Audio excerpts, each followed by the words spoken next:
İkinci masalamiz bo'yicha differensial tenglamalar matematik fizika ixtisosligi bo'yicha fizika matematika fanlari bo'yicha falsafa doktori PhD ilmiy darajasini olish uchun talabgor Hasanov Temur G'afurovichning manbalarga ega nostatsionar koeffitsiyentlik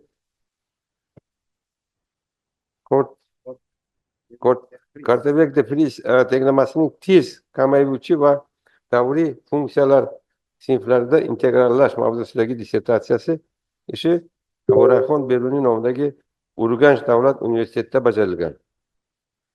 Ilmiy rahbar Haytmetov Umid Ozodovich, fizika matematika fanlari doktori, dotsent. Rasmiy opponentlar Xolmuhammedov Olimjon Rahimovich, fizika matematika fanlari doktori, professor va Durdiyev Durdimurod Qalandarovich, fizika matematika fanlari doktori, professor. Yetakchi tashkilot Termiz davlat universiteti. Talabgorning shaxsiy hujjatlari bilan tanishtirish uchun so'z Ahmad Miyassarovichga. Marhamat.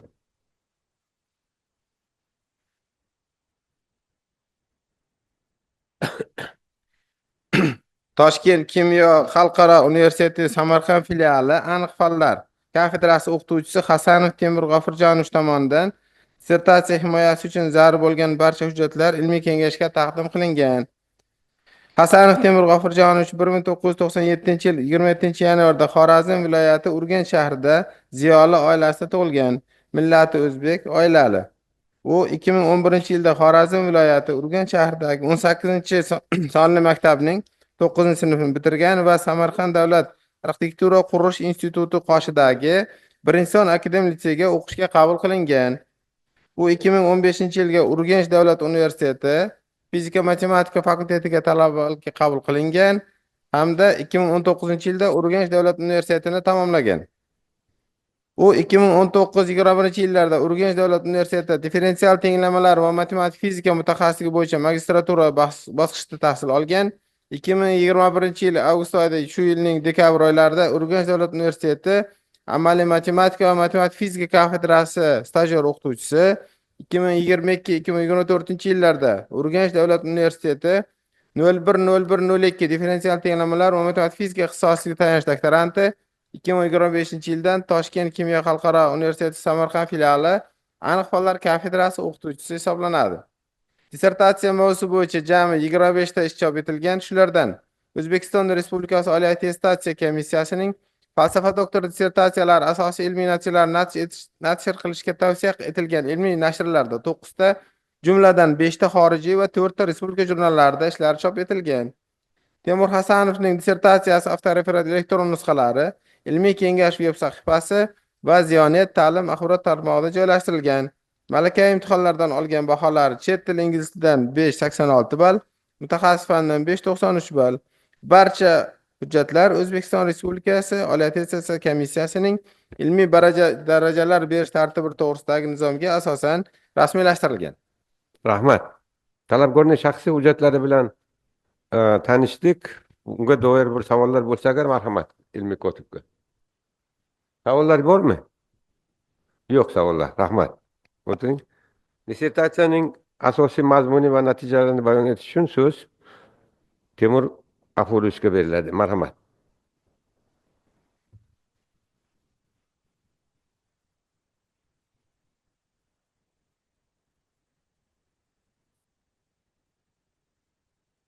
Mikrofonni qo'yinglar. Mikrofonni. Tagida knopkasini bosing. Ha, shunday. Assalomu alaykum, hurmatli ustozlar. Meni ismim Hasanov Temur. Dissertatsiya ishim mavzusi manbalarga ega nostatsionar koeffitsiyentli Kortebek de Vries tenglamasini tez kamayuvchi va davriy funksiyalar sinflarida integrallash. Ilmiy rahbarim fizika matematika fanlari doktori, dotsent Haytmetov Umid Ozodovich. Dissertatsiya tuzilishi birinchi kirish, keyin 3 ta bob, xulosa va ilmiy ishlar ro'yxatidan iborat. Kirish 1964-yilda Faddeyev bir o'lchamli chiziqli Schrödinger operatori uchun sochilish nazariyasining teskari masalasini yechishga muvaffaq bo'ldi. Sochilish nazariyasining teskari masalasini yechish usuli ilk bor 1967-yilda Garner, Green, Kruskal, Miura tomonidan klassik Kortebek de Vries tenglamasini integrallash jarayoniga qo'llanildi. Shu bilan bir qatorda uning en solitonli yechimlarini ham topdilar. 1968-yilda Laks sochilish nazariyasining teskari masalasi usuli umumiy xarakterga ega ekanligini ko'rsatdi va KDF tenglamasining yuqori tartibli analoklarini topishga muvaffaq bo'ldi. Shuni alohida qayd etish joizki, o'zgarmas va o'zgaruvchan koeffitsiyentli qo'shimcha adli KDF tenglamalari amaliy matematika, fizika va geofizikaning ayrim masalalarini yechish jarayonida uchraydi. O'zgaruvchan koeffitsiyentli KDF tenglamasi amaliy mexanika masalalarini o'rganish jarayonida duch kelamiz. Saltonlar nazariyasiga bo'lgan qiziqish kun sayin oshib bormoqda. Bu nazariyaning ko'plab tatbiqlari va uning jozibadorligi Marchenko, Bxatnagar, Lem va boshqalarning monografiyalarida to'la bayon qilingan. Navbatdagi dolzarb muammolardan yana biri bu klassik KDF tenglamasini davriy funksiyalar sinfida integrallash. Boshqacha aytganda, KDF tenglamasini soliton yechimlarining davriy analoglarini topishdan iborat. 1974-yilda Novikov KDF tenglamasi va uning yuqori tartibli umumlashmalarining har bir statsionar davriy yechimi chekli zonali potensial bo'lishi va u kvazidavriy funksiyalardan iborat ekanligini ko'rsatib berdi. Shu yilning o'zida Itz, Matveyev va Dubrovin Novikovlar chekli zonali davriy va kvazidavriy funksiyalar sinfida klassik KDF tenglamasining integrallanuvchanligini xil operatoriga qo'yilgan teskari spektral masalalar usulidan foydalanib ko'rsatishga muvaffaq bo'ldilar. Shu bilan bir qatorda klassik KDF tenglamasining chekli zonali yechimi uchun ushbu ko'rinishdagi oshkor formulani topishga muvaffaq bo'ldilar. Hozirgi kunda bu formula Itz, Matveyev va Dubrovin Novikov formulasi deb yuritiladi. Shunday qilib, Itz, Matveyev va Dubrovin Novikovlar maqolalarida klassik KDF tenglamasiga qo'yilgan qo'shi masalasi istalgan chekli zonali boshlang'ich shartlarda yechimga egaligi isbotlangan. Shu boisdan davriy funksiyalar sinfini quyidagi ikkita qism to'plamga ajratish maqsadga muvofiq. Birinchisi davriy chekli zonali funksiyalar sinfi, ikkinchisi davriy cheksiz zonali funksiyalar sinfi. Ushbu maqolalarda chekli zonali potensiallarga misollar keltirilgan. INS maqolasida ushbu xil operatorining spektridagi barcha lakunalarning ochiq bo'lishi isbotlangan. Bundan ko'rinadiki, UX = 2A kosinus 2x davriy cheksiz zonali potensialga misol bo'ladi. Shuning uchun davriy cheksiz zonali funksiyalar sinfida nochiziqli evolyutsion tenglamalarga qo'yilgan qo'shi masalasining yechimga egaligini ko'rsatish muammosi zamonaviy matematik fizikaning dolzarb masalalaridan biri hisoblanadi. Birinchi bob, birinchi paragraf. Mazkur paragrafda ushbu bir KDF tenglamasining ikki boshlang'ich sharti qanoatlantiruvchi va 3 sinfga tegishli yechimini topish masalasini qaraymiz. Bu yerda PT va QT berilgan uzluksiz funksiyalar, U0x esa quyidagi shartlarni qanoatlantiradi. Birinchidan ushbu 4-xosmas integralga yaqinlashuvchi, ikkinchidan L0 operator n ta manfiy xos qiymatlarga ega. Tasavvur.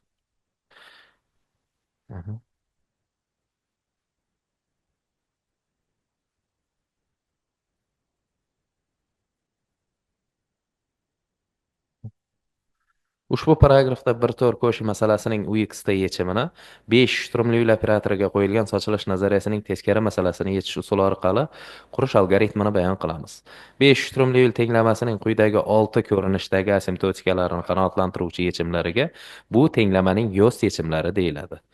Barcha noldan farqli klarda ushbu funksiyalar juftliklari chiziqli erkli, ya'ni ulardan tuzilgan Vronsky determinanti noldan farqli bo'lganligi uchun quyidagi yoyilmalar o'rinli. 7.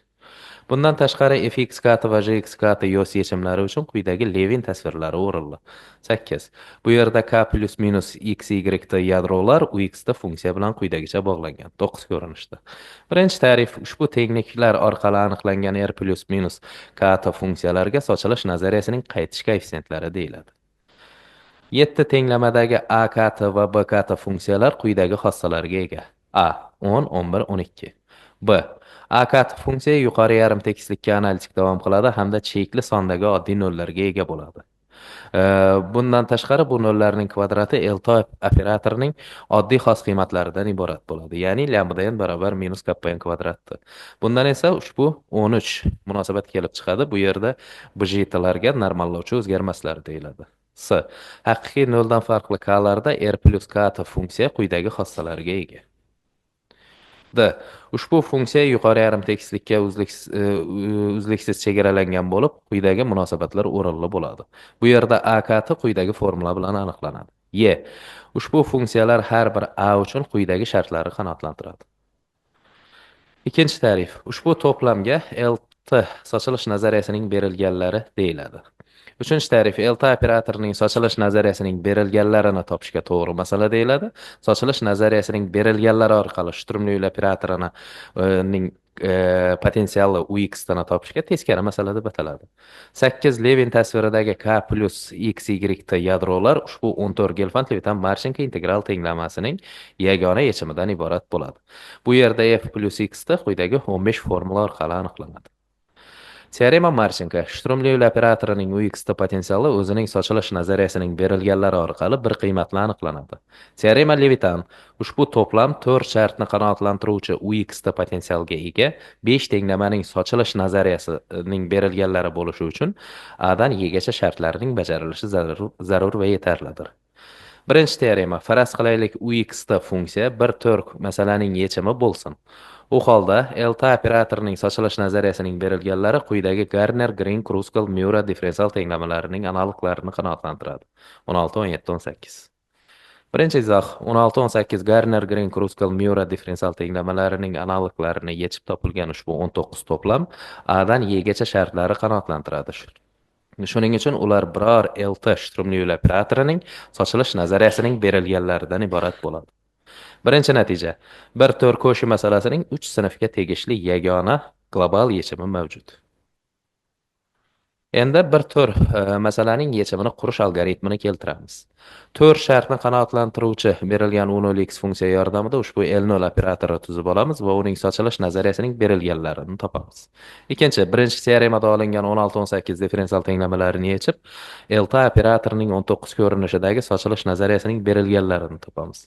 19 to'plam elementlaridan foydalanib 15 formula yordamida f plus x funksiyani aniqlaymiz va 14 Gelfand-Levitan Marchenko integral tenglamasini tuzib olamiz. 14 integral tenglamalarini yechib k plus x, y funksiyani topamiz. 5.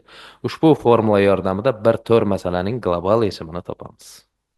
Birinchi misol quyidagi qo'shi masalasini qaraylik. 20-21. Yuqoridagi algoritmdan foydalanib qo'shi masalasining global yechimini topamiz va yechim ushbu ko'rinishda bo'ladi. Birinchi bob, ikkinchi paragraf. Mazkur paragrafda ushbu 22 yuklangan hadli KDF tenglamasining 23 boshlang'ich sharti qanoatlantiruvchi hamda 24 sinfga tegishli bo'lgan yechimini topish masalasini qaraymiz. Bu yerda PUX0T va QUX1T ifodalar UX0T va UX1T funksiyalaridan tuzilgan ko'p hadlar. 22-24 qo'shi masalasining yechimining mavjudligi va yagonaligini ko'rsatish xuddi birinchi bobning birinchi paragrafidagi kabi amalga oshiriladi. Ikkinchi misol quyidagi qo'shi masalasini qaraylik. 25-26. Yuqorida bayon qilingan algoritm yordamida ushbu qo'shi masalasining yechimini topamiz. Yechim ushbu ko'rinishda bo'ladi. Birinchi bob, 3-paragraf. Mazkur paragrafda ushbu 27 KDF tenglamasiga qo'yilgan 28 qo'shi masalasini 29 silliqlik shartini qanoatlantiruvchi UX da haqiqiy cheksiz zonali yechimini topish bilan shug'ullanamiz. Bu yerda berilgan haqiqiy uzluksiz chegaralangan funksiyalar. Mazkur paragrafda ushbu 30 xil operatoriga qo'yilgan teskari spektral masalalar usulidan foydalangan holda 27-29 qo'shi masalasining UX da cheksiz zonali yechimini qurish algoritmini keltiramiz. Agar 27 tenglamada A teng 1, B teng 0 bo'lsa, u holda klassik KDF tenglamasi kelib chiqadi. Davriy cheksiz zonali funksiyalar sinfida klassik KDF tenglamasiga qo'yilgan qo'shi masalasi muallifning ushbu maqolasida batafsil o'rganilgan. Ushbu paragrafda 27-29 qo'shi masalasining yechimga egaligi davriy cheksiz zonali potensiallar sinfida o'rganiladi. 30 xil tenglamasining ushbu boshlang'ich shartlarini qanoatlantiruvchi yechimlarini mos ravishda Cx lambda tauta va Sx lambda tauta orqali belgilaymiz. Keng ta'rif. Ushbu tengliklar orqali aniqlangan delta lambda tauta funksiyaga 30 xil tenglamasining Lyapunov funksiyasi deb ataladi. L tauta xil operatorining spektri faqat uzluksiz bo'lib, ushbu to'plamdan iborat bo'ladi. Bu yerda lambda nlar ushbu tenglamaning ildizlaridan iborat bo'lib, ular 30 tenglamaga qo'yilgan davriy yoki yarim davriy chegaraviy masalaning xos qiymatlaridan iborat bo'ladi. 5-ta'rif. Ushbu intervallarga L tauta operatorining lakunalari deyiladi. Ushbu SP lambda tauta barobar 0 tenglamaning ildizlarini ksien tauta orqali belgilaymiz. Ma'lumki, ksien tautalar 30 tenglamaga qo'yilgan Dirichlet chegaraviy masalasining xos qiymatlaridan iborat bo'ladi. 6-ta'rif. Ushbu to'plamga L tauta xil operatorining spektral parametrlari deyiladi. 7. Ushbu spektral parametrlar va spektrning chetki nuqtalari birgalikda L tauta xil operatorining spektral berilganlari deyiladi. Ikkinchi teorema: agar 28 boshlang'ich shartda berilgan u0x funksiya ushbu shartni qanoatlantirsa, u holda 27-29 qo'shim masalasining yagona global cheksiz zonali UX da yechimi mavjud va u ushbu 31 formula orqali topiladi. Birinchi lemma: agar UX da funksiya 27-29 qo'shim masalasining yechimi bo'lsa, u holda L tau T xil operatorining spektrining chetki nuqtalari tau va T parametrlarga bog'liq bo'lmaydi. Uning Xn tau T, sigmoid tau T spektral parametrlari esa quyidagi birinchi va ikkinchi Dubrovin differensial tenglamalar sistemasi analoglarini qanoatlantiradi. 32-33. Bundan tashqari quyidagi boshlang'ich shartlar ham o'rinli. 34. Bu yerda Xn 0 tau, sigmoid 0 tau, L tau 0 xil operatorining spektral parametrlari. 33 tenglamadagi Fn Xi tau T va Jn Xi tau T ketma-ketliklar quyidagi formulalar orqali aniqlanadi. Ikkinchi lemma: agar davriy cheksiz zonali u0x funksiya ushbu shartni qanoatlantirsa, u holda 33-34 qo'shim masalasining yagona global turg'un yechimi mavjud bo'ladi. Uchinchi natija: endi 27-28 qo'shim masalasining cheksiz zonali global yechimini topish algoritmini keltiramiz. Birinchisi, L tau 0 xil operatorining spektral berilganlarini topib olamiz. Ushbu funksiyalar orqali L tau T xil operatorining spektral berilganlarini belgilaymiz va ixtiyoriy tauda 33-34 qo'shim masalasini yechib, uning Xn tau T, sigmoid tau T spektral parametrlarini topib olamiz. Uchinchi, L tau T xil operatorining ushbu spektral parametrlarini 35 birinchi izlar formulasiga qo'yib, u tau T funksiyani, ya'ni 27-28 qo'shim masalasining global yechimini topamiz. Uchinchi lemma: tekis yaqinlashuvchi ushbu funksional qatorining u tau T yig'indisi 27 ko'rinishidagi nochiziqli KDF tenglamasini va 28 boshlang'ich shartni qanoatlantiradi. Uchinchi misol: ushbu 36 qo'shim masalasini qaraylik. Yuqorida berilgan algoritmdan foydalanib 36 qo'shim masalasining yechimini topamiz va yechim ushbu ko'rinishda bo'ladi. Birinchi bob 4-paragraf. Mazkur paragrafda ushbu yuklangan hadlarga ega KDF tenglamasiga qo'yilgan 38 qo'shim masalasining x o'zgaruvchi bo'yicha pi davrli hamda 39 silliqlik shartini qanoatlantiruvchi UX da haqiqiy cheksiz zonali yechimini topish bilan shug'ullanamiz. Bu yerda alfa ta, beta ta berilgan haqiqiy uzluksiz chegaralangan funksiyalar, x0 va x1 berilgan haqiqiy sonlar. Ko'rinib turibdiki, 39 yuklangan KDF tenglamasida UXT, UX0T va UX1T noma'lum funksiyalar qatnashyapti. Shunga qaramasdan shu bobning 3-paragrafda bayon qilingan g'oyalarga tayanib, 37-39 qo'shim masalasining global yechimi mavjudligi hamda yagonaligini ko'rsatish mumkin. Bundan tashqari, oldingi paragrafda bayon qilingan algoritm yordamida avvalo UX0T va UX1T yuklangan hadlarni, so'ngra UXT yechimini topamiz. Endi yuqorida bayon qilingan algoritm asosida quyidagi misolni keltiramiz.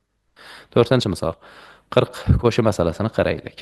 Endi yuqorida berilgan algoritmdan foydalanib ushbu qo'shim masalasining yechimini topamiz. Yechim ushbu ko'rinishda bo'ladi. Ikkinchi bob 1-paragraf. Mazkur paragrafda ushbu 41-42 qo'shim masalasining 43-sinfga qarashli yechimini topish masalasini qaraymiz. Bu yerda p ta, q ta berilgan uzluksiz differensiallanuvchi funksiyalar, xm berilgan haqiqiy sonlar. 42 boshlang'ich shartda berilgan u0x funksiya quyidagi xossalarga ega. Birinchi, ushbu 44 ko'rinishdagi xosmas integral yaqinlashuvchi, ikkinchidan L0 operator enta manfiy xos qiymatlarga ega. Bundan tashqari, ushbu 45 tengliklarning qiymatlari berilgan musbat uzluksiz funksiyalardan iborat. Uchinchi teorema: agar UX da, FMX da funksiyalar 41-45 qo'shim masalasining yechimi bo'lsa, u holda LT operatorining ushbu sochilish nazariyasining berilganlari mos ravishda quyidagi Garner, Green, Kruskal, Miura differensial tenglamalarini va boshlang'ich shartlarini qanoatlantiradi. 46, 47, 48. Beshinchi natija: 41-45 qo'shim masalasining K sinfga tegishli yagona global yechimi mavjud.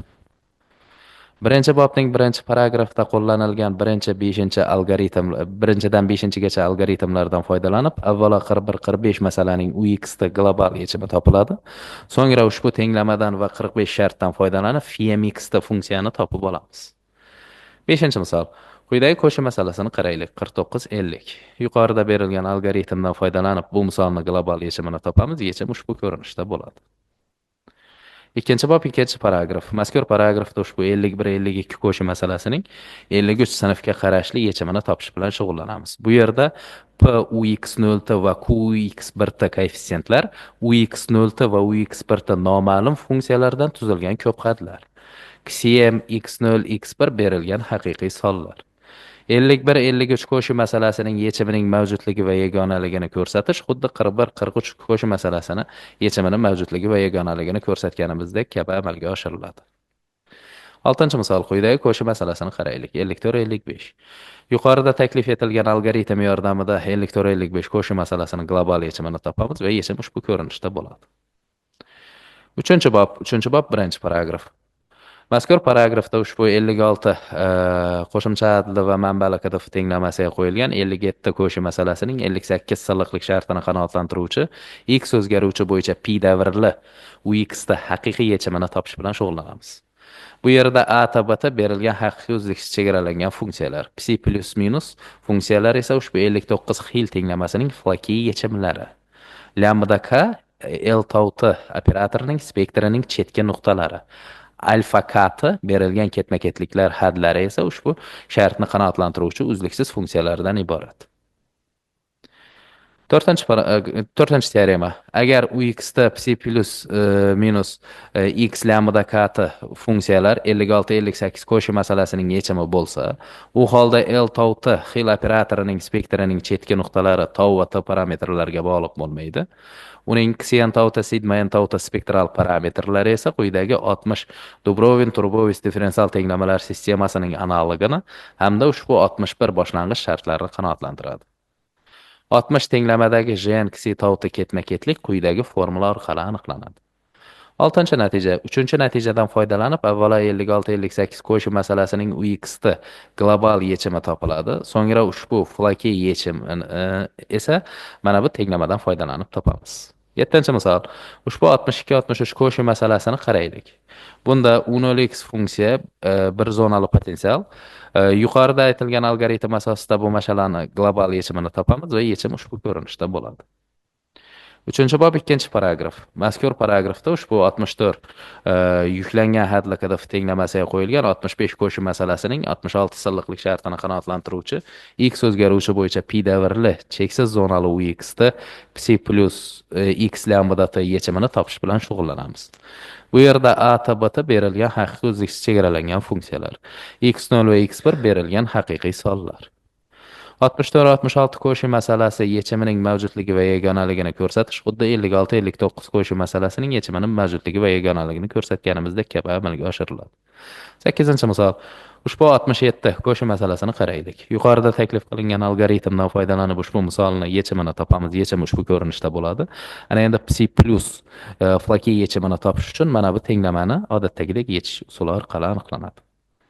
Xulosa, dissertatsiyada olingan asosiy natijalar quyidagilardan iborat. Birinchi, Shturmlevil operatoriga qo'yilgan sochilish nazariyasining teskari masalasini yechish usulidan foydalanib, nostatsionar va yuklangan koeffitsiyentli KDF tenglamasini tez kamayuvchi funksiyalar sinfida integrallanuvchi ekanligi isbotlangan. Ikkinchi, xil operatori uchun teskari spektral masalani yechish usulidan foydalangan holda, nostatsionar va yuklangan koeffitsiyentli KDF tenglamasiga qo'yilgan qo'shi masalasi yechimga egaligi isbotlangan. Uchinchi, Shturmlevil operatoriga qo'yilgan sochilish nazariyasining teskari masalasini yechish usulidan foydalanib, manbalarga ega nostatsionar va yuklangan koeffitsiyentli KDF tenglamasini integrallanuvchi ekanligi isbotlangan. To'rtinchi, xil operatoriga qo'yilgan teskari spektral masalani yechish usulidan foydalanib, manbalarga ega nostatsionar va yuklangan koeffitsiyentli KDF tenglamasini 4 marta uzluksiz differensiallanuvchi davriy cheksiz zonali funksiyalar sinfida integrallanuvchanligi isbotlangan.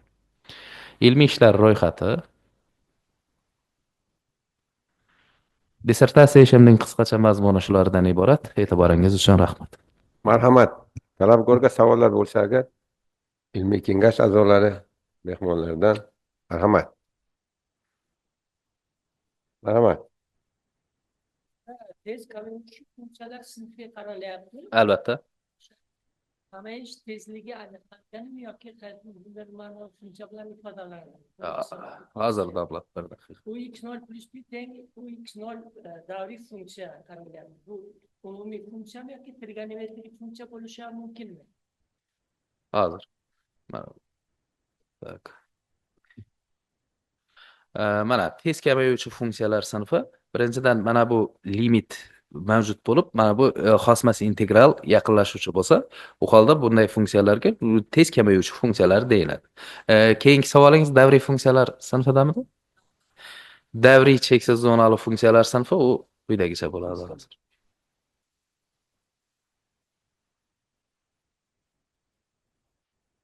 Mana davriy funksiyalar sinfi o'zi Shturm-Liouville operatorining potensiali mana bu. Agar pi davrli bo'lsa, unga Shturm-Liouville emas, Hill operatori deyiladi. Va Hill operatori quyidagi silliqlik shartini qanoatlantiradi. Ushbu 29 ko'rinishidagi, ya'ni x o'zgaruvchi bo'yicha 3 marta uzluksiz differensiallanuvchi, t bo'yicha 1 marta uzluksiz differensiallanuvchi va funksiyaning o'zi ham uzluksiz. Mana shunday ko'rinishda bo'ladi. Marhamat, yana savollar bo'lsa. Marhamat. Akademik Laqayev. Albatta. Chekli zonali va cheksiz zonali funksiyalarni alohida qaraladi. Ularni kurbilligi nima va nima bilan farqlari nega buni alohida qarash kerak? Nimaga o'tsam maylimi domla hozir? O'sha kirish joyiga.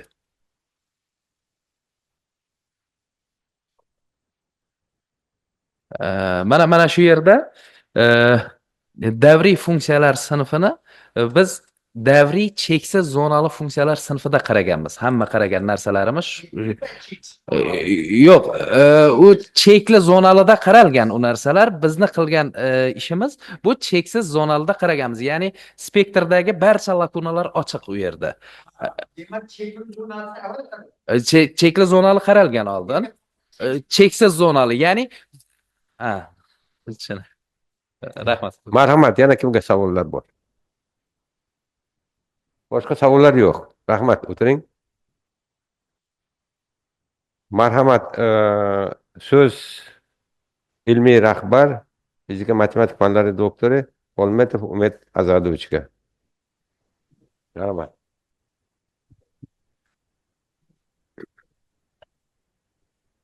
Assalomu alaykum, hurmatli rais, hurmatli kengash a'zolari. Bu ishda kartevik differens tenglamasi manbalarga ega va manbalarga ega bo'lmagan holda ham faqat koeffitsientlari o'zgaruvchan bo'lganda va yuklangan bo'lganda qaralgan. O'zi nochiziqli tenglamalarda biror hadni qo'shish yoki olib tashlash tenglamani umuman integrallanmaydigan holatga keltirib qo'yishi mumkin. Masalan, odatdagi kartevik differens tenglamasidan udan 3-tartibli hosillarni olib tashlasa, bu Hopf tenglamasi bo'ladi. Bu tenglama integrallanmaydi. Va xuddi shunday masalan 5-tartibli kartevik differens tenglamasi bor va xuddi shu 5-tartibli kartevik differens tenglamasi bilan bir xil hadlarga ega, faqat koeffitsientlari bilan farq qiladigan Ito tenglamasi bor. 5-tartibli kartevik differens tenglamasi integrallanadi, lekin Ito tenglamasi integrallanmaydi. O'shaning uchun koeffitsiyentlarni o'zgartirish ham tenglamani umuman integrallanuvchi bo'lib qolishiga olib kelishi mumkin. Shuning uchun bu ishda demak o'zgaruvchan koeffitsiyentli holat qaralgan. Demak, nimada qaraydigan bo'lsak, tez kamayuvchi funksiyalar sinfida qaraydigan bo'lsak, 1988-yilda Melnikov moslangan manbali kartevik differens tenglamasini integrallagan. Undan oldin, demak 67-yilda boya aytib o'tdik, Gardner Green Kruskal Muralda integrallagan. O'sha ishni mantiqiy davomi sifatida faqat tenglamada koeffitsiyenti o'zgaruvchan, vaqt bo'yicha o'zgaruvchan koeffitsiyentli bo'lganda va undan tashqari plus qo'shimcha hadam qo'shilgan, o'sha holda integrallash masalalari qaralgan. Demak, bu yerda muvaffaqiyatli yechilgan bu holat ham. Endi davriy sinfda keladigan bo'lsak, davriy chekli zonali funksiyalar sinfida odatdagi kartevik differens tenglamasi yechilgan. Novikovlar tomonidan boya aytib o'tdi. Bu sinfda yechadigan bo'lsa, tenglama ixtiyoriy davriy chekli zonali davriy funksiyalar sinfida yechim mavjud, yagona va formulasi maxsus funksiyalar yordamida aniqlanadi. Aniq ko'rinishi bor.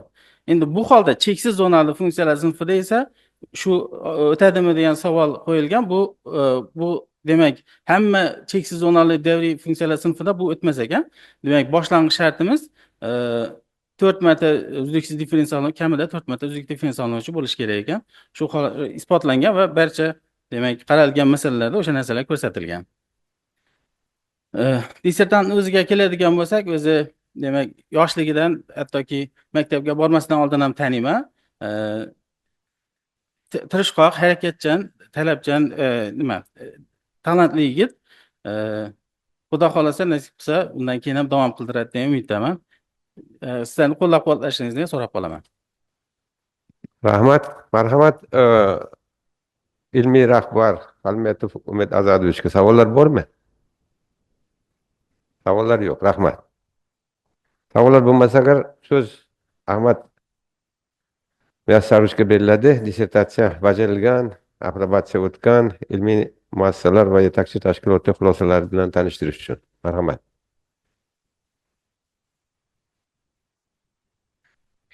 Temur Hasanovning dissertatsiyasi bo'yicha quyidagi taqriz va xulosalar mavjud. Barcha taqriz va xulosalar ijobiy. Birinchi, dissertatsiya bajarilgan tashkilot xulosasi 2024 dekabrda Urganch davlat universiteti amaliy matematika va matfizika kafedrasi qoshidagi seminar raisi Bobojan va seminar kotibi Matyoqulovlar tomonidan imzolangan hamda Urganch davlat universiteti ilmiy ishlar bo'yicha prorektor Z. Ibragimov tomonidan tasdiqlangan. Kafedra xulosasi ijobiy bo'lib, dissertatsiyani ilmiy kengashga topshirishga tavsiya etilgan. Ilmiy kengash qoshidagi ilmiy seminar xulosasi. Seminar raisi fizik matematik fanlari doktor professor A. Hasanov va seminar ilmiy kotibi Farhod Tursunov tomonidan imzolangan hamda Samarqand davlat universiteti rektori Xalmurodov tomonidan tasdiqlangan. Va Romanovskiy davlat matematika institutidagi Salahiddin va Jurayev nomidagi differensial tenglamalar va matematik fizika bo'yicha ilmiy seminar xulosasi. Seminar raislari professor Ashurov, Tahirovlar, seminar kotibi Zunnunov tomonidan imzolangan hamda institut direktor o'rinbosari Roziqov tomonidan tasdiqlangan. Mirzo Ulug'bek nomidagi O'zbekiston Milliy universiteti differensial tenglamalar va matematik fizika kafedrasining differensial tenglamalar va matematik fizikaning zamonaviy usullari nomli seminar xulosasi demak akademik Alimov va Xolmuhammedovlar, seminar kotibi Sheraliyevlar tomonidan imzolangan hamda Milliy universitet ilmiy ishlar va innovatsiyalar bo'yicha prorektor Ergashev tomonidan tasdiqlangan. Undan tashqari demak yetakchi tashkilot xulosasi bor. Avtoreferat uchun Janubiy Koreyaning Chonnam universiteti milliy universitet professori Min Kyu Kwak tomonidan ijobiy taqriz berilgan. Rahmat. Yetakchi tashkilotni xulosa qismini tanishtirsangiz bo'ladi-ya menimcha. Demak, yetakchi tashkilot xulosa qismini o'qiyman bu yerda. Ancha ko'p narsa yozilgan ekan. Demak, dissertatsiya ishida quyidagi kamchiliklar mavjud. Dissertantga bitta aniqlashtiruvchi savol bor deyapti. 37-9-betda keltirilgan birinchi 1/6 Dubrovin tenglamasining yechimi va 1/7 ikkinchi Dubrovin tenglamasining yechimlari bir-biridan nimadaga farq qiladi? Ikkinchi 98-betda yuqoridan 5-qatorda 1-3-1-34 o'rniga 3-1-25 bo'lishi kerak. Uchinchisi 3 buruch lemmada 3-1-25 formula orqali aniqlangan u tau l funksiya 3-1-1 nochiziqli tenglamani qanoatlantirishi ko'rsatilgan, ammo 3-1-2 boshlang'ich shartni qanoatlantirishi ko'rsatilmagan. Ko'rsatilgan kamchiliklar dissertatsiyaning umumiy mazmuniga ta'sir ko'rsatmaydi, ishning saviyasini pasaytirmaydi. Dissertatsiya ishi doirasida demak Oliyatsiz komissiya talablariga demak bo'yicha 9 ta nashrda maqolalar, shu jumladan 5 ta xorijiy Scopus bazasiga kiruvchi va 4 ta respublika jurnallarida maqolalar chop etilgan. Dissertatsiyaning ishning mazmuni va natijalari 01-01-02 differensial tenglamalar matematik fizika ixtisoslariga mos keladi. Dissertatsiya avtoreferat demak to'laqonli rasmiylashtirilgan. Xulosa, yuqorida keltirilgan mulohazalarga ko'ra, Hasanov Temur G'afurjonovning manbalarga ega nostatsionar koeffitsiyentli Korteweg de Vries tenglamasini tez kamayuvchi va davriy funksiyalar sinfida integrallash mavzusidagi 01-01-02 differensial tenglamalar matematik fizika ixtisosligi bo'yicha demak falsafa doktor dissertatsiya qo'yilgan barcha talablarga javob beradi va uning muallifi 01-01-02 differensial tenglamalar matematik fizika ixtisosligi bo'yicha falsafa doktorlik darajasiga olishga loyiq deb hisoblaymiz. Demak, ilmiy seminar raisi professor Mirsaburov, ilmiy kotib dotsent Choriyeva tasdiqlayman deyapti. Termiz davlat universiteti ilmiy ishlar va innovatsiyalar bo'yicha prorektor Shaydullayev. Rahmat. Marhamat, Temur G'afurovich. Bu yerda zamechanlar bor ekan.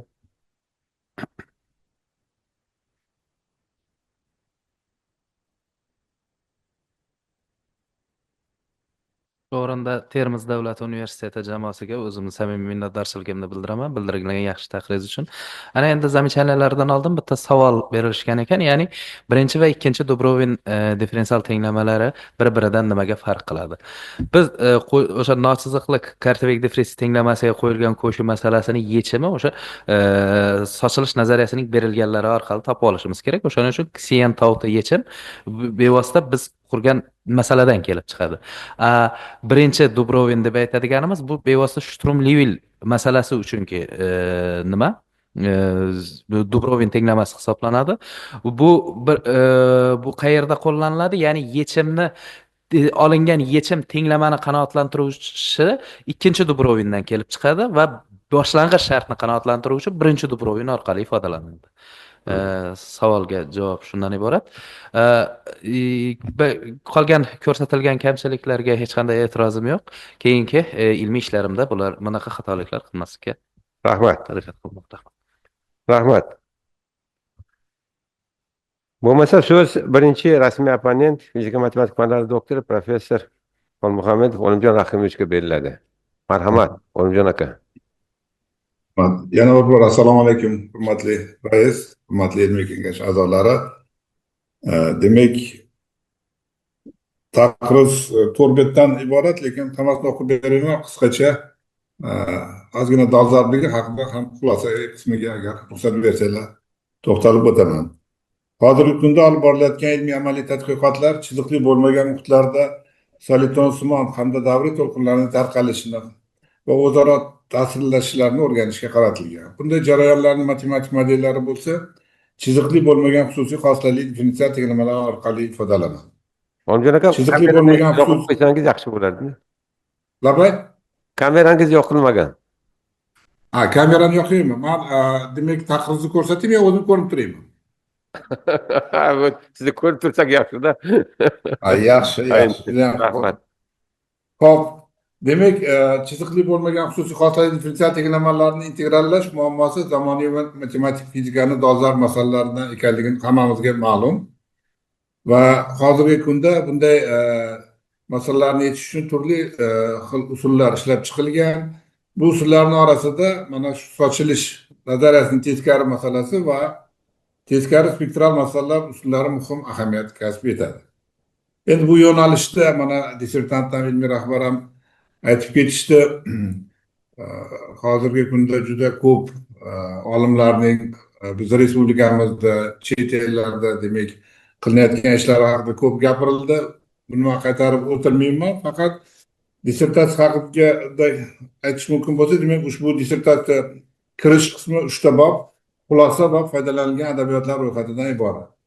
Endi bu oldingi qilingan ishlardan asosiy farqi shundan iboratki, mana dissertantam o'zi ta'kidlab o'tib ketdi. Bu yerda birinchi navbatda o'sha nostatsionar qarilayotgan xususiy xoslar differensial tenglamalar nostatsionar, ya'ni u yerda o'sha umumlashgan Kartvek differens tenglamalar deb qaraydigan bo'lsak ham, mana shularni demak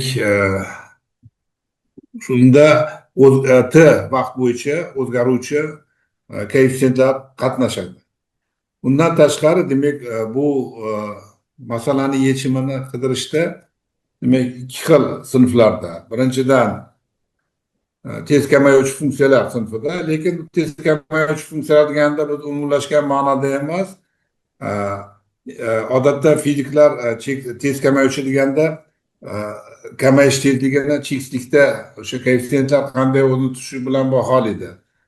Odatda bir taqsim modul x ko'rinishidagi kamayishlar uncha tez hisoblanmaydi. Undan yuqorilari demak, ya'ni undan yuqoriroq tezlikda nolga intiluvchi koeffitsiyentlar bu tez kamayuvchi funksiyalar deyiladi. Shuning uchun ham demak mana shu dissertatsiyada qo'yilgan o'sha tez kamayuvchi funksiyalar sinfi deb ataladigan funksiyalar to'plami fazosiga demak shunday integral ko'rinishda 1 plus modul x ko'rinishidagi vazn bilan qo'shilgan holda integrallanishi talab qilinadi. Demak bu bir taraflama bu sinfda bo'lsa, ikkinchi taraflama demak cheksiz zonali davriy funksiyalar demak sinfida yechim qidiriladi. Aslida men bu yerda bir kichkinagina bir demak dissertant bilan ham yana gaplashdik. Ozgina shu nomida albatta cheksiz zonali deganda bu operatorning xususiyati, davriy funksiyalar esa qidirilayotgan yechimlarni fazosini xarakterlaydi. Shuning uchun ham bu yerda formulirovkani aytganingiz sal aniqroq aytilsa yaxshi bo'lardi. Endi xulosa qilib aytganda, aslida dissertatsiya ishida olingan barcha natijalar yangi hamda demak tez kamayuvchi funksiyalar sinfida Sturmluyvil operatorga qo'yilgan sochilish nazariyasining teskari masalasini, shu bilan bir qatorda davriy cheksiz zonali funksiyalar sinfida Hill operatorga qo'yilgan teskari spektral masalalarni yechish usullaridan foydalangan holda chiziqli bo'lmagan evolyutsion tenglamalarni integrallash nazariyasiga demak hissa qo'shadi deb hisoblayman. Dissertatsiya ishi bu doirasida O'zbekiston Respublikasi Oliy attestatsiya komissiyasi tomonidan doktorlik dissertatsiyalari asosiy natijalarini chop qilishga qo'yilgan tavsiya qilingan nashrlarda 9 ta ilmiy maqola, shu jumladan 5 tasi xorijiy Scopus bazasiga kiritilgan, jurnallarda 4 tasi respublika jurnallarida nashr etilgan. Dissertatsiya ishining mazmuni va natijalari 01.01.02 differensial tenglamalar va matematik fizika ixtisosligiga to'liq mos keladi. Endi dissertatsiya va avtoreferat O'zbekiston Respublikasi Oliy attestatsiya komissiyasi talabiga ko'ra rasmiylashtirilgan. Avtoreferat dissertatsiya mazmunini to'g'ri va to'liq aks ettiradi.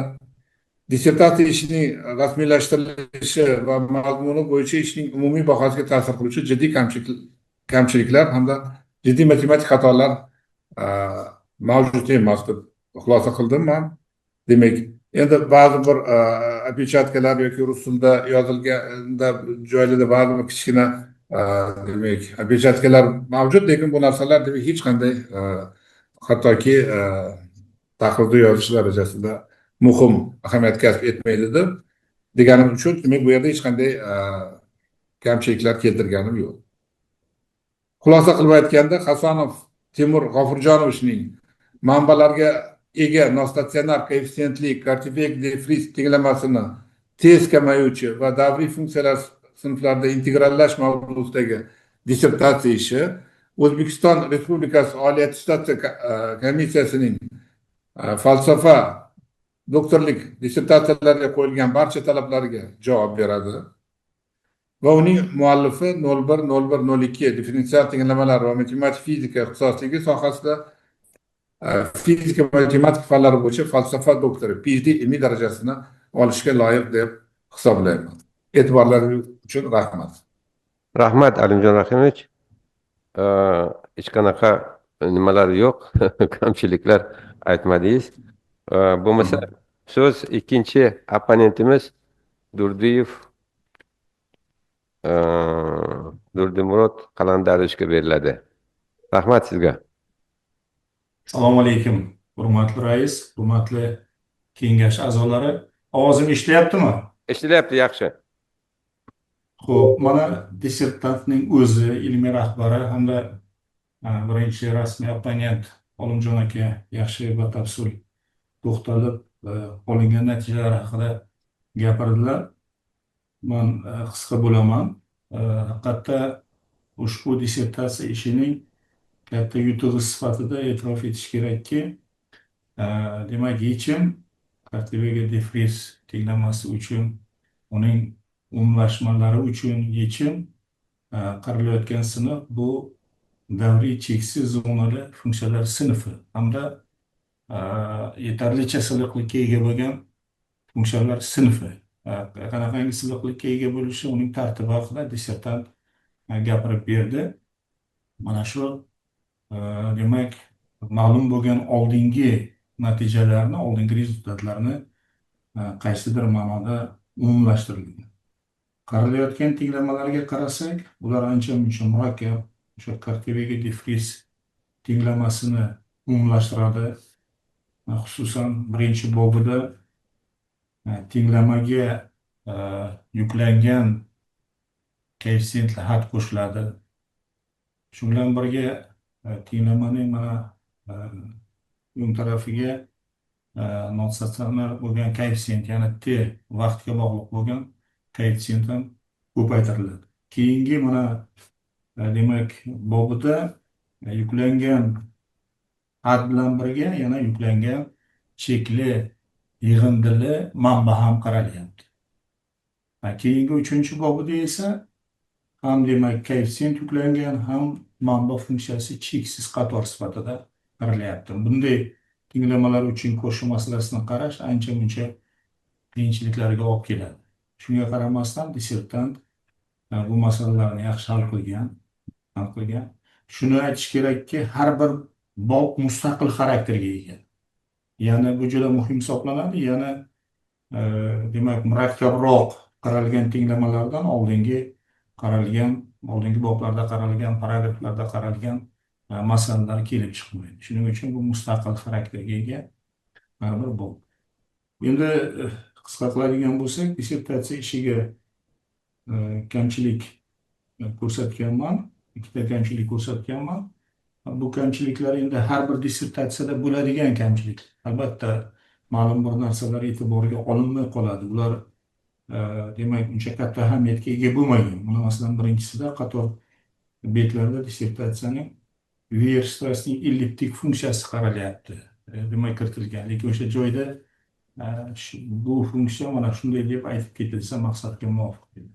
Yana 14-betida mana omalı, большой kabi mana belgilashlar. Bular xatya har bir matematik biladi, общепринятый. Xatya o'sha joyida mana shunaqangi deb yozib ketsa yaxshi bo'ladi. Mana dissertant ancha katta ishlarni amalga oshirgan. Men o'ylaymanki, uning oldida hali juda katta ishlar turibdi. Xususan mana ham savol ham taklif sifatida tinglamalarida koeffitsiyentlar qo'yilgan, koeffitsiyentlar nosatsanlar, ya'ni vaqtga bog'liq bo'lgan koeffitsiyentlar qaralyapti. Agarda fazoviy o'zgaruvchiga bog'liq bo'lgan koeffitsiyentlarni qarasak, ya'ni x ga bog'liq bo'lgan koeffitsiyentlarni qarasak qanday bo'ladi? Bunda shu metod o'tmaydimi yoki o'tadimi? O'tsa qanday? Yoki har ikkala o'zgaruvchiga bog'liq bo'lgan koeffitsiyentlarni qarasak, bunda qanaqangi masalalar paydo bo'ladi? Bunday hollarda mana fazoviy o'zgaruvchiga bog'liq bo'lganda hamda har ikkala koeffitsiyentga bog'liq bo'lganda ancha-muncha fizik masalalar, ya'ni tatbiqlari bor bo'lgan masalalar kelib chiqar edi. Mana shunga ham bir to'xtalib o'tsa, agarda demak o'ziga yarasha qiyinchiliklar bunday masalalarni hal qilishda paydo bo'ladigan bo'lsa, men taklif sifatida bu yigitimizga kelajakda shu kabi masalalarni ham ko'rishni tavsiya etgan bo'lardim. Demak, ko'rsatilgan kamchiliklar talabgorning dissertatsiya ishi darajasiga va ilmiy ahamiyatiga hamda uning umumiy mazmuniga ta'sir ko'rsatmaydi. Mana chop etilgan maqolalar haqida to'xtalib o'tildi bir necha marta. Albatta e'tirof etish kerakki, 5 ta maqolalarning ichidan 5 tasi Scopus bazasida indeksatsiya qilinadigan jurnallarda chop etilgan. 5 ta talab unchalik katta emas. Aytish kerak, shu 5 ta maqolalarning ichida mana differensial tinglamalarda ham space jurnal bo'lgan, mana shu ixtisoslik uchun space jurnal bo'lgan differensial tinglamalar jurnalida ham bitta maqola bor. Maqolalarning salmog'i ancha yuqori. Demak, dissertatsiya ishida olingan barcha asosiy natijalar yangi va qat'iy isbotlangan. Ular albatta mana shu yo'nalishdagi kelgusida olib boriladigan ilmiy ishlarda foydalanish uchun yaxshi asos bo'la oladi. Dissertatsiya vaqti referat O'zbekiston Respublikasi Oliy attestatsiya komissiyasi talablariga javob beradi.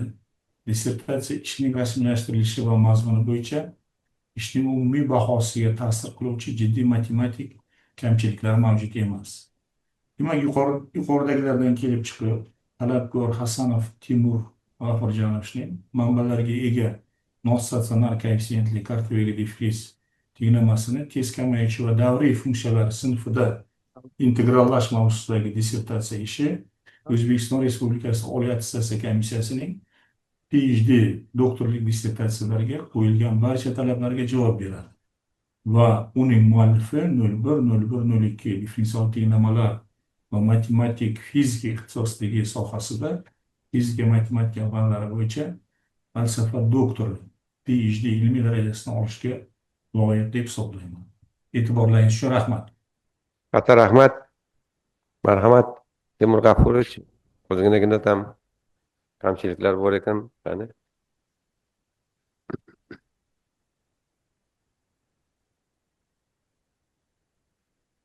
Avvalambor bildirilgan ijobiy taqriz uchun domla katta rahmat sizga.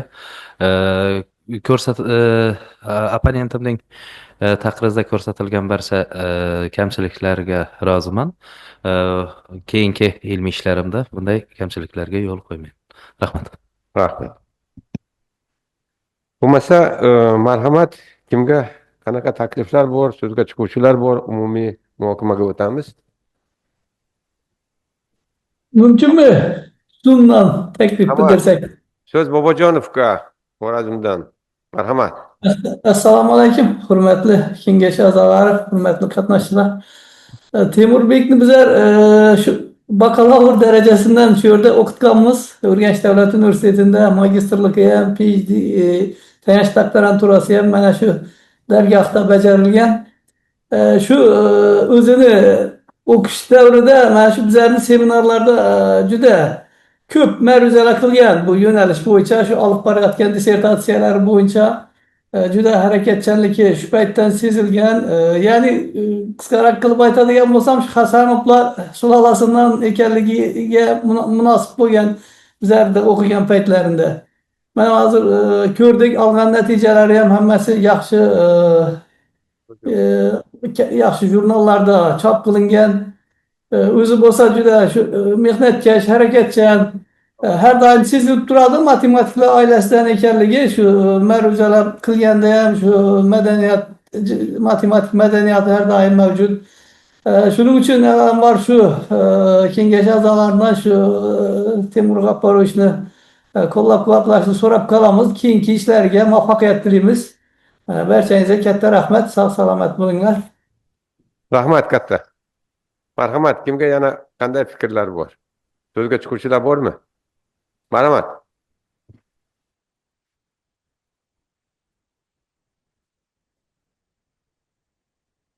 Otajon so'z qo'ying. Avvalambor assalomu alaykum aziz ustozlar, hurmatli kengash a'zolari. Avvalo mana bugun ish ko'rilayotgan ikkala dissertant haqida ham imkoniyatdan foydalanib qisqa ijobiy fikrlar bildirmoqchiman. Biz Alijon haqida aytayotgan bo'lsak, o'zining mehnatkashligi va bilimi bilan hurmatga sazovor yigit. Adashmasam 2016-yil algebra kafedrasi hisobidan biz birga paxtada birga xizmat qilganmiz va o'sha paytdan ham bilamanki, deyarli qo'lidan biron marta kitob tushganini ko'rmaganman va o'ylaymanki, o'sha qilingan mehnatlarning mana bugun samarasini ko'rib turibmiz. O'z o'rniga va hurmatiga ega yigit. Xususan endi Temur haqida gapiradigan bo'lsak, biz Temur bilan birgalikda Toshkent Kimyo xalqaro universiteti Samarqand filiali aniq fanlar kafedrasida birga faoliyat yuritamiz.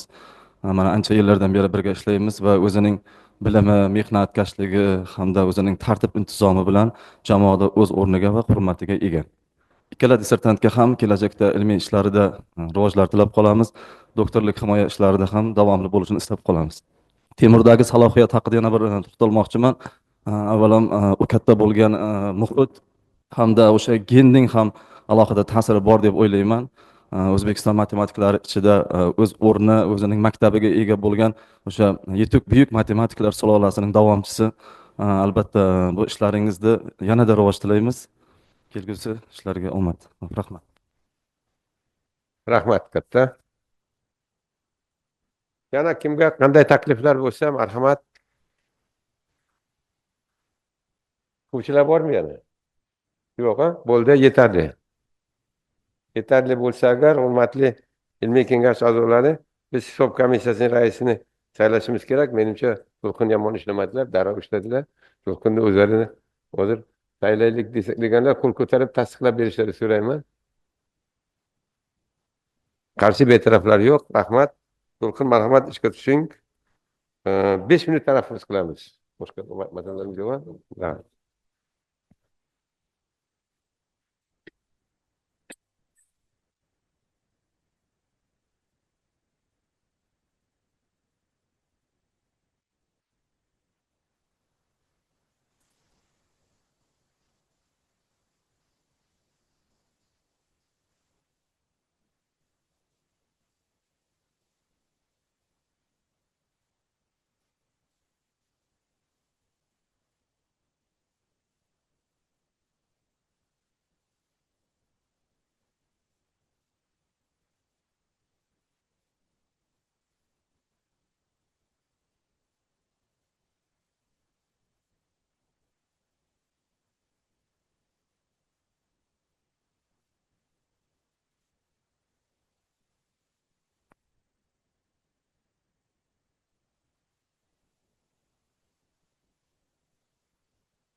Hisob komissiyamizning ishlari tugabdi. Marhamat, hisob komissiyasining raisi To'lqin Huseynovichga so'z beriladi. Marhamat.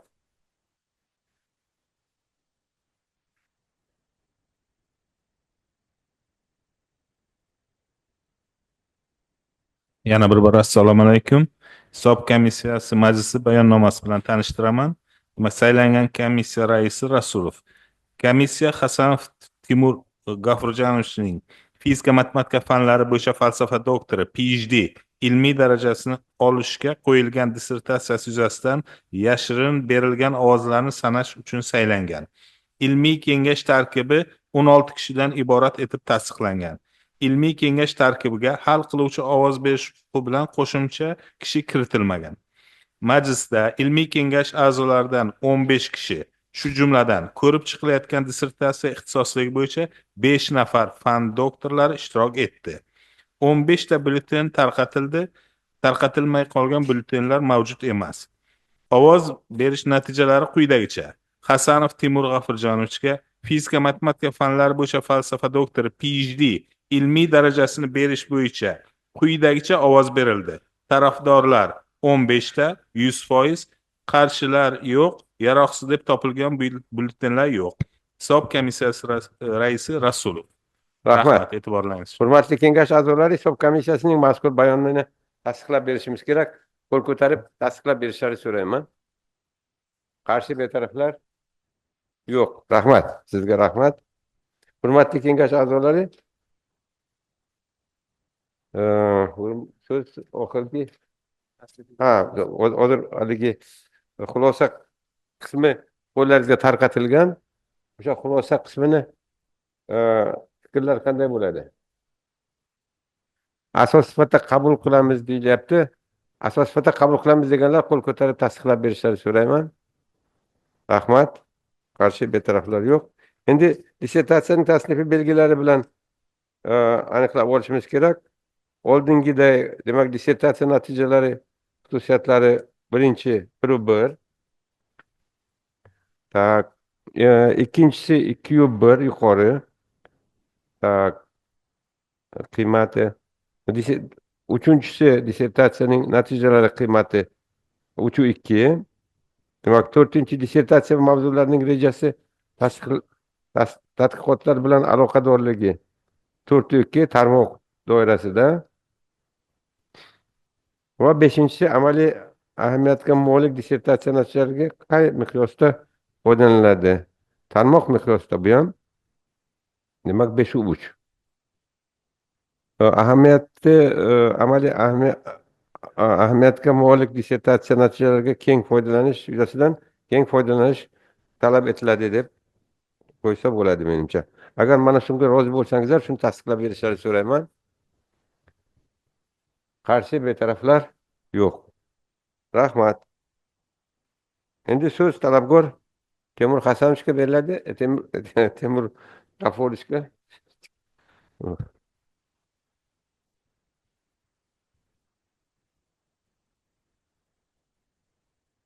G'ofurovich. Barchaga o'zimning samimiy minnatdorchiligimni bildiraman. Sovet raisi Soliyev domla, sizga ham katta rahmat. Barcha sovet a'zolariga o'zimning minnatdorchiligimni bildiraman. Bobom, buvim va oila a'zolarimning barchasiga katta rahmatlar aytaman. Ilmiy rahbarim Haytmetov Umid Azadovichga minnatdorchilik bildiraman va shu paytgacha ishlagan tashkilotlarimning barchasiga, Urganch davlat universiteti jamoasiga, Toshkent kimyo xalqaro universiteti Samarqand filiali jamoasiga va Samarqand davlat universiteti jamoalariga o'zimning samimiy minnatdorchiligimni bildiraman. Meni qo'llab-quvvatlaganingiz uchun, menga ishonganingiz uchun katta rahmat. Hamisha sog' va salomat bo'linglar. Rahmat. Rahmat. Biz ham kengashimiz a'zolari nomidan sizni bugungi muvaffaqiyatli himoyangiz bilan chin ko'ngildan tabriklaymiz. O'ylaymizki, shunda to'xtab qolmaysiz. Hozir mana ilmiy rahbariyingiz ham aytdilar shu gapni. Biz hali sizni kelajakda yangi yutuqlar bilan kutamiz. Sog' bo'ling. Rahmat hammalaringizga. Sog' bo'linglar.